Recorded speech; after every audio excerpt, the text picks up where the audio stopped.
Hi folks, in this video I'm going to show you how to do a flickering candle flame or fireplace effect on the BBC microbit using the MakeCode editor.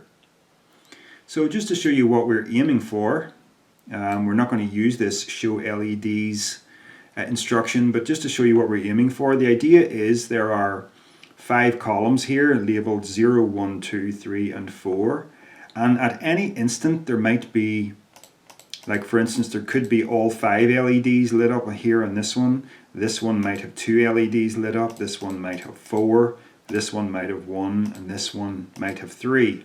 So at any instant of time the flame might look like that. So we know we're going to use random numbers to achieve this, or it might look like that. You don't know, it's different with every instant of time. Now we're actually going to cheat a little bit in that it's made a lot easier if we do this upside down, so that we're thinking of it like this, an upside down candle if you will. Alright, so there's one typical configuration. On the physical microbit can simply be held upside down afterwards, so there's no real difficulty, but that's the only cheat we're going to do. Let's throw that away. The rest of it we're going to do correctly. Now, let's see how we're going to do this. We're going to use the plot instruction mostly to get this done. So plot 0 and 0, 0 on X, 0 on Y is the top left. So that is where we start. But we know we need a tongue of flame to appear here. So we're going to just concentrate, before we do anything else, just concentrate on column 0 here. This is X as 0 anywhere along this vector. Alright, so let's go from the math category and get the pick random part. So if I happen to do pick random from 0 to 4 and I put that in Y, I will get a random pixel. Let's see what happens there. I've got that one. Let's reset it and see what happens. Again, I'm getting a different random pixel every time, but I'm not getting a full line of pixels. So to get the full line, we're going to need to use a for loop, so that it goes here, does this pixel, then this pixel, then this pixel, then this pixel, and then this one, and it repeats itself one step at a time. So under loops, if I grab for, let's take that out of there for now and unclip that as well. So the first thing we're going to do is use this for loop. So what that means is, for index from 0 to 4, it means that whatever I put inside here will be repeated 5 times. Why 5? Because 0 to 4 is 5 times. 0 is included, right? On the first pass through, the variable index will equal 0 if we use it inside this. On the second pass through, the variable index will equal 1, and so on. So if I do the plot instruction in here, at the minute all that's going to do is it's going to repeat this. So it's the same dot, you can't even see it, but the same dot is being repeated 5 times because we're telling it to do it 5 times. But what if we put the word index here? Let's see what happens. Now we get the full column, because it's doing plot 0, 0, then it's doing plot 0, 1, then it's doing plot 0, 2. I say comma, but what I mean is x0, y0, x0, y1, x0, y2, x0, y3, and so on, 5 times. So that's closer to what we're looking for, but it's still not quite right because we haven't introduced the element of randomness. So how do we get this really working then? Let's take that out of there for now and figure this out. So we know we want this not to be, this is wrong, we don't want this to be repeated 5 times. We want this to be repeated a random number of times. So what we really need to do is, for index from 0 to pick random from 0 to 4. You can see the way the shape, it may look awkward, but the shape actually does fit. It's got this elliptical shape. For index from 0 to pick random from 0 to 4. Okay? So it might be a loop that runs twice, 0 and 1. It might be a loop that runs 3 times, 0, 1 and 2, and so on. But what do we put in the plot instruction? Well, we just have what we had before. And let's see what happens. Okay, we've got a single dot, but that's probably because the random number was 0. So it was for index from 0 to 0, which means do it once. So let's reset it here. Now there were 3, so that must have been pick random 0 to 2. So now it works out as for index from 0 to 2. So we get 0.0, 0.1, and 0.2. Let's do it again. And the same thing happened. Let's do it again. Now we've got an extra one. So you can see, if I keep clicking, it is working. We're getting one single tongue of flame. You see that? That's different every time. It may be more obvious to you if I put a little pause in temporarily just to show you what's happening. If I do a half-second pause after every dot is drawn, you will see it happening up here. 1, 2, 3. There you go. Let's do it again. 1, 2, 3, 4, 5. So there, in that case, the random number would have been 4. So that worked out as for index from 0 to 4.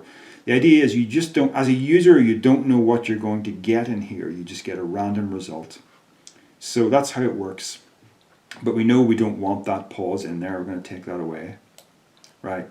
How then do we get this second column, which is called column 1, x as 1? How do we get that going? Well, it's going to be very similar to this. So let's duplicate that code and put it there.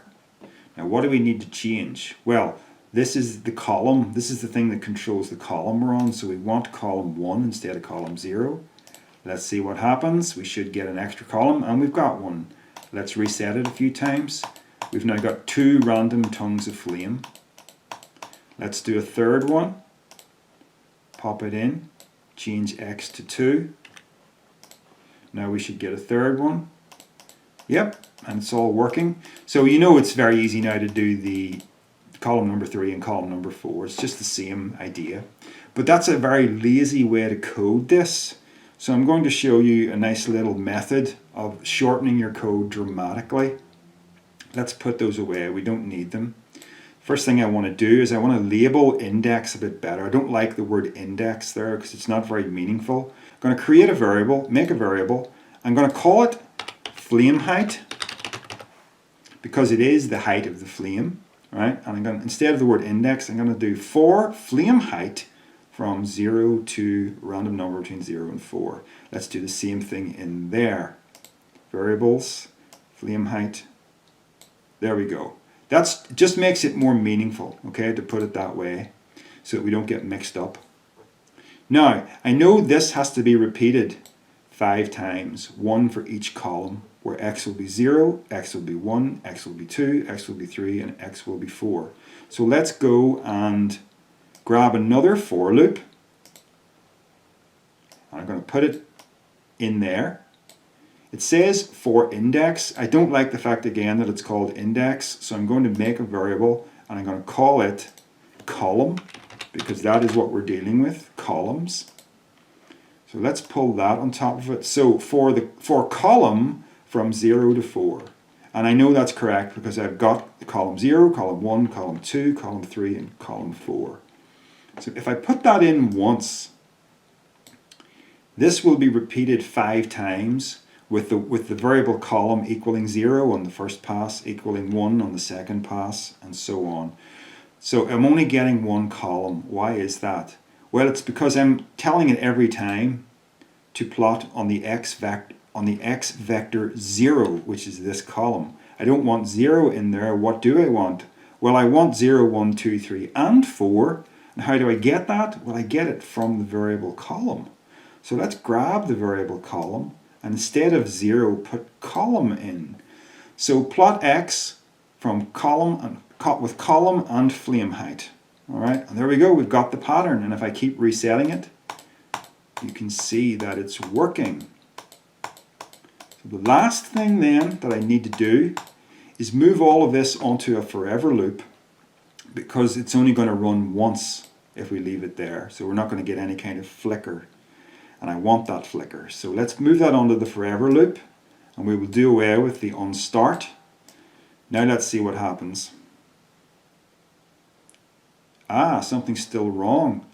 It seems to be filling the entire screen bit by bit.